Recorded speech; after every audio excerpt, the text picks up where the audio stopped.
Assalamualaikum warahmatullahi wabarakatuh, sahabatku semuanya.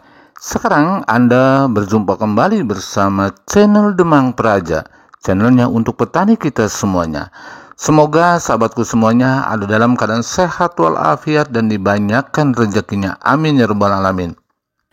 Kali ini sahabatku saya akan berbagi tentang pengaplikasian bagaimana caranya menambah bobot bulir padi itu dan bagaimana caranya mempercepat pengisian bulir pada tanaman padi ini.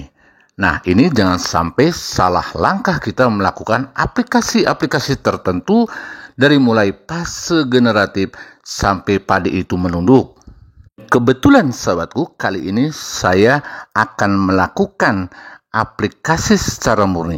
Artinya murni total adalah tidak ada pencampuran semacam daripada difermentasi, atau kita melakukan bahwa aplikasi ini adalah murni semuanya 100% buatan pabrikan.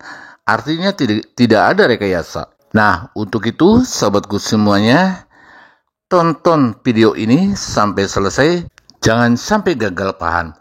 Yuk kita ikuti penjelasan selanjutnya.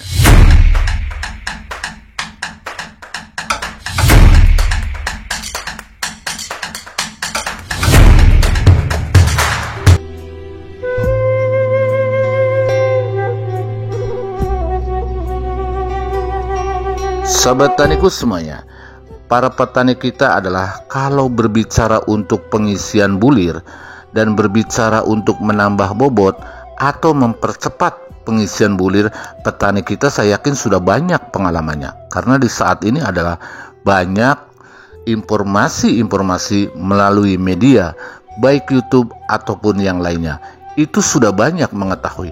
Akan tetapi adalah terlalu banyak produk-produk yang dikeluarkan oleh pabrikan untuk dunia pertanian, ini yang bikin bingung untuk petani kita. Tapi kalau berbicara masalah apa yang saya katakan tadi adalah tergantung daripada perawatan awal. Artinya sejak awal dari dimulai penanaman padi itu sampai padi itu generatif.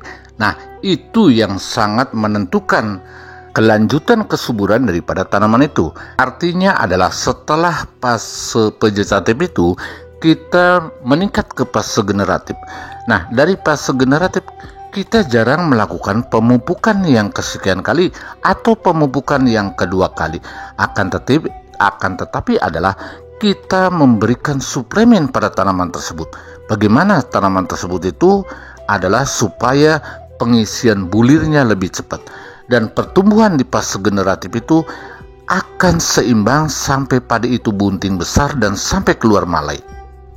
Nah, kali ini saya akan berbagi sahabat taniku semuanya, saya melakukan aplikasi dengan melalui stomata daun, yaitu produk dari Patani dengan NPK Magnum, atau boleh dikatakan pupuk Magnum, yaitu adalah pupuk yang kandungan N-nya 15%, kandungan fosfornya 10%, dan kandungan kaliumnya 22%.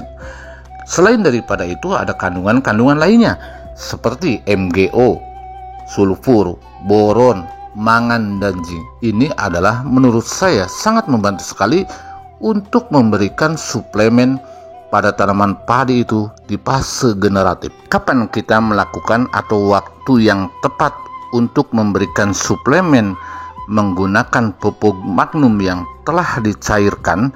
Yang pertama adalah di usia 40 hari. Usia 40 hari ini sahabatku adalah usia yang dari fase vegetatif melangkah ke fase generatif. Nah, kalau kita melakukan dengan menggunakan sendok yang belum dicairkan, kita cukup menggunakan 5-6 sendok. Itu adalah dosis daripada untuk pupuk NPK Magnum. Dan yang keduanya adalah kita terselang adalah 1 minggu. Nah, salah satu dari 40 sampai 47 kita melakukan aplikasi yang kedua, lalu sampai 55 kita melakukan aplikasi yang ketiga. Boleh Anda bisa melakukan sampai 4 kali, itu lebih bagus. Nah, kalaupun tidak ada melakukan dengan atau takaran dengan sendok sahabatku bisa dihitung secara proporsional. artinya dalam 1 kilo itu digunakan bisa untuk per hektar. Cairkan terlebih dahulu di rumah, lalu menggunakan takaran 1 gelas air mineral. Bagaimana caranya? Tinggal dihitung saja. Andai kata per hektar itu 15 tangki, Anda harus bisa memenuhi syarat dengan dosis 1 kilo pupuk NPK Magnum itu harus full. Dalam 1 kilo itu harus memenuhi 1 kali aplikasi itu 1 hektar, sahabatku. Berarti kalau kita menggunakan atau mengaplikasikan sampai 3 kali aplikasi, kita memerlukan pupuk NPK Magnum itu sampai 3 kilo. Bila dibandingkan dengan kita menggunakan per 50 kilo, kayaknya jauh lebih irit dengan menggunakan diaplikasikan melalui stomata daun.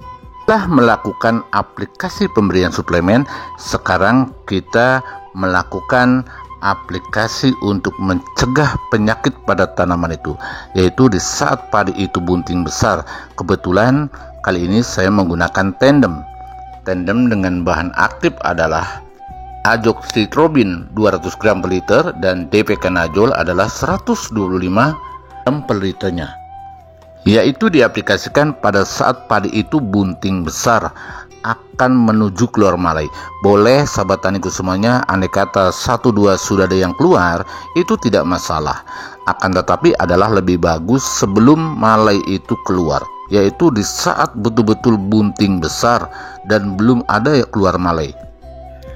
Keunggulan daripada fungisida tandem itu adalah yang pertama efektif mengatasi berbagai penyakit.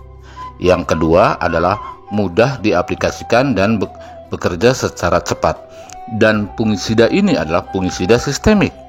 Dan selanjutnya adalah tahan lama. Artinya walaupun terkena hujan, ini adalah tahan lama untuk tercuci oleh air hujan. Dan berapa dosisnya?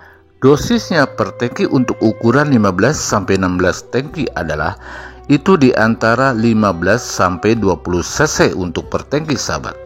Dan diaplikasikan sebanyak minimal 2 kali. Apa yang saya katakan, yang pertama adalah di saat padi itu bunting. Yang kedua adalah di saat padi itu sudah keluar malai sebanyak 60-70%. Yang ketiganya itu padi sudah menunduk semua dan separuh sudah ada yang kuning. Dengan cara pengaplikasian seperti ini, dari mulai pemberian suplemen, dari mulai pemberian fungisida, dan bahwa tanaman kita adalah insya Allah pengisian bulir akan lebih cepat dan menambah bobot daripada bulir padi itu sendiri. Saya yakinlah para petani itu sudah mengetahui bahwa fungisida merek dagang tandem ini adalah fungisida kelas sultan, sahabatku. Karena dalam 250 mili ini tidak jauh, minimal harganya adalah 200.000. Itu minimal. Itu pun jarang yang dijual harga 200.000. Mungkinnya kalau di daerah saya itu antara 200 lebih sampai 250 lah ya, seperti itu. Untuk itu sahabatku semuanya, andai kata sahabat petaniku semuanya ada yang kurang jelas, Anda boleh komentar di kolom komentar sesuai dengan judul video ini, dan insya Allah akan saya jawab, sahabatku.